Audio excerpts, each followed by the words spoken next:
재미있고 뜻깊은 삶을 위해 심리적 웰빙을 어떻게 증진시킬 수 있을지 이야기해 보겠습니다. 어느 작은 마을에 행복한 삶을 누리는 것으로 유명한 한 사람이 있었습니다. 그 사람의 이름은 지우였습니다.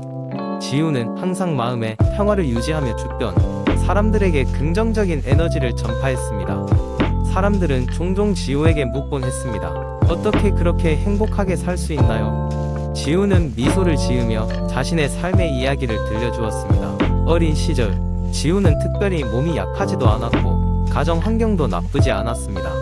그런데도 행복을 느끼지 못했습니다. 끊임없이 불안과 초조함에 시달렸고 자신이 무엇을 원하는지도 몰랐습니다. 그러던 어느 날 우연히 한 심리학 서적을 읽게 되었고 그 책이 계기가 되어 그의 삶은 변했습니다. 첫 번째로 지우는 명상의 중요성을 깨달았습니다.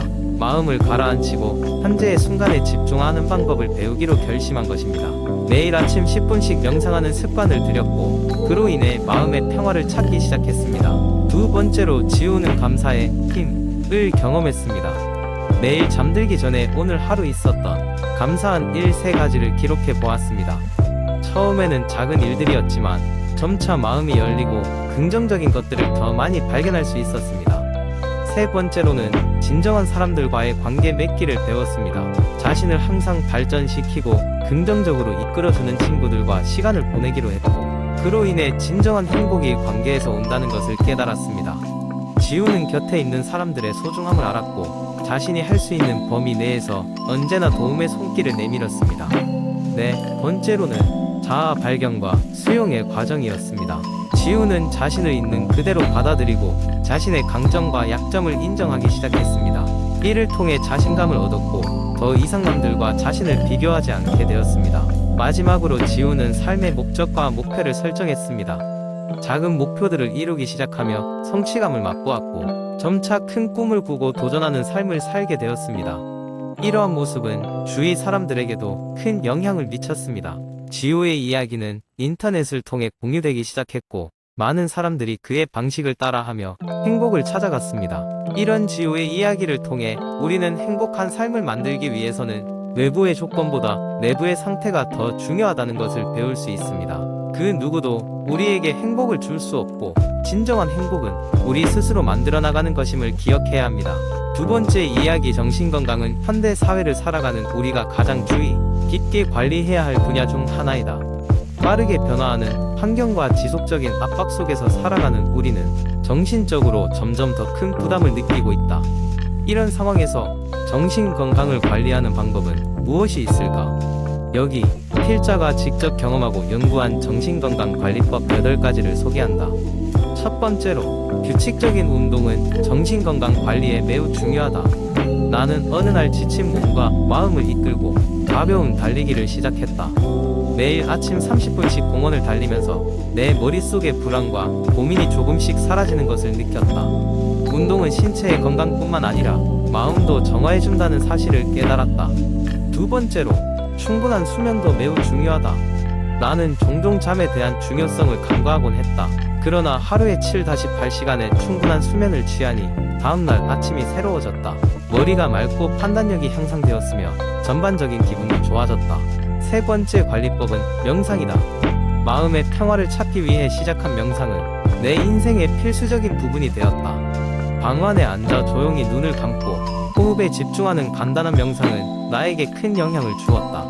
스트레스를 줄이고 마음의 평정을 찾는데 명상만한 것이 없다고 믿는다. 네 번째로 건강한 식습관을 유지하는 것도 중요하다. 필자는 무리한 다이어트를 몇 번 시도하다가 그만두고 대신 몸이 필요로 하는 영양소를 공급하는 식습관을 선택했다.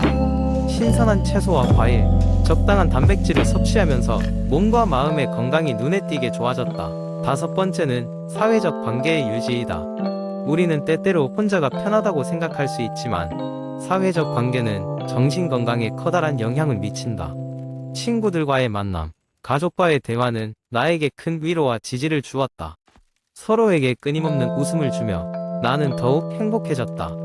여섯 번째로 새로운 취미 활동을 시작하는 것이다. 나는 오래 전부터 배우고 싶었던 악기 연주를 시작했다.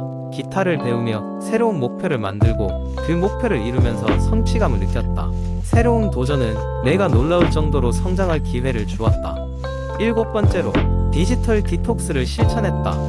하루 중 일부 시간을 정해 스마트폰과 SNS를 멀리하는 습관을 가지면서 진정한 자유를 느꼈다. 디지털 세상에서 벗어나 책을 읽거나 자연을 즐기는 것은 내 정신을 더욱 건강하게 만들어 주었다. 마지막으로 자신의 감정을 솔직하게 인정하고 표현하는 것이다. 나는 슬픔이나 화를 억누르지 않고 그것을 솔직하게 표현하려고 노력했다. 친구와 진솔한 대화를 나눌 때 내 감정을 온전히 이해하고 수용하는 법을 배웠다.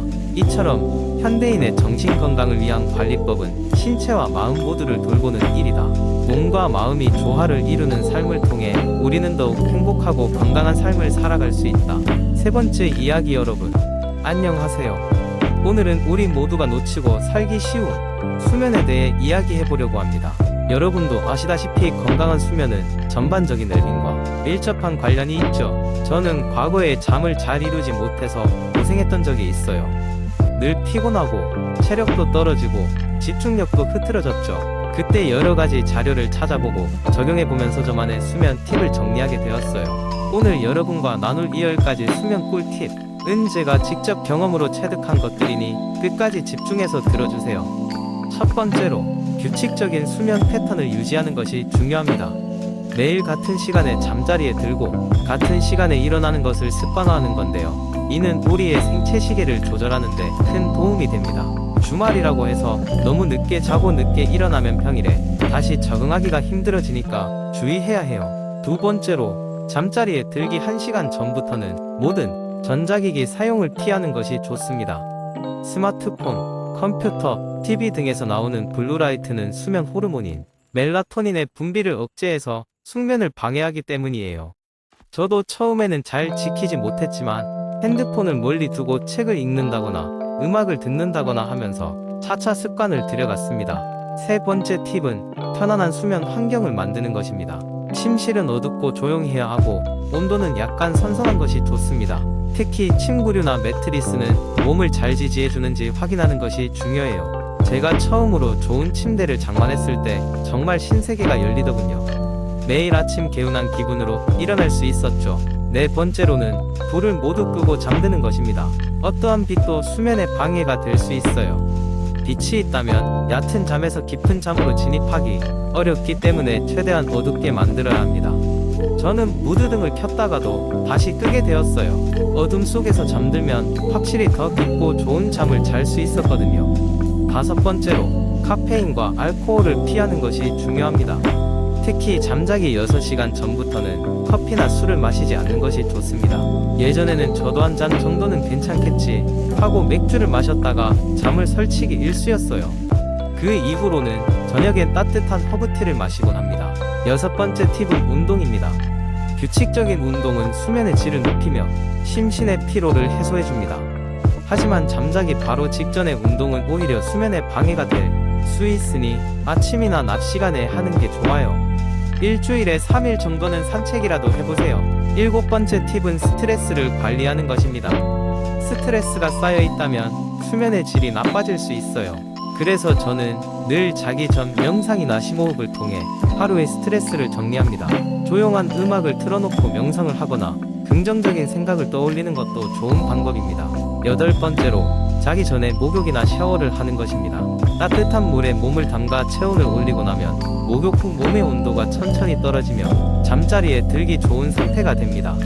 특히 라벤더 오일 같은 아로마를 활용하면 더욱 좋습니다.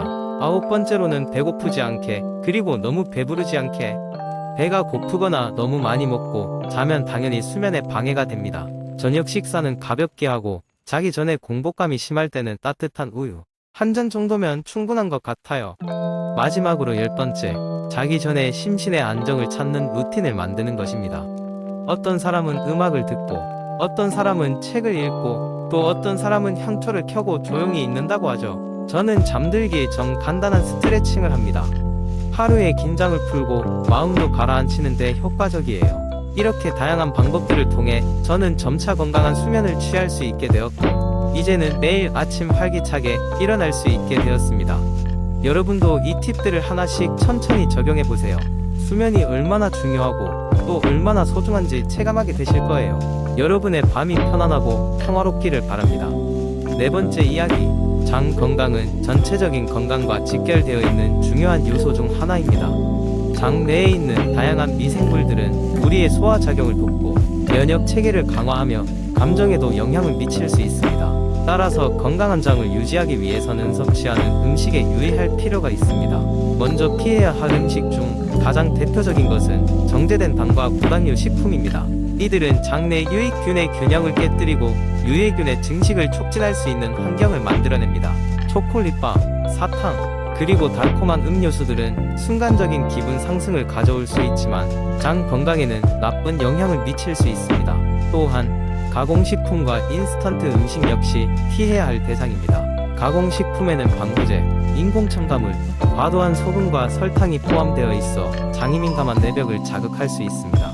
라면, 냉동 피자, 통조림 음식은 편리함을 제공하지만 장의 건강에는 좋지 않은 영향을 미칠 수 있습니다. 커피와 알코올도 지나치게 섭취할 경우 장 건강에 악영향을 줄 수 있습니다. 커피는 속쓰림과 소화불량을 유발할 수 있으며 특히 빈속에 마시면 더 심각한 효과를 초래할 수 있습니다.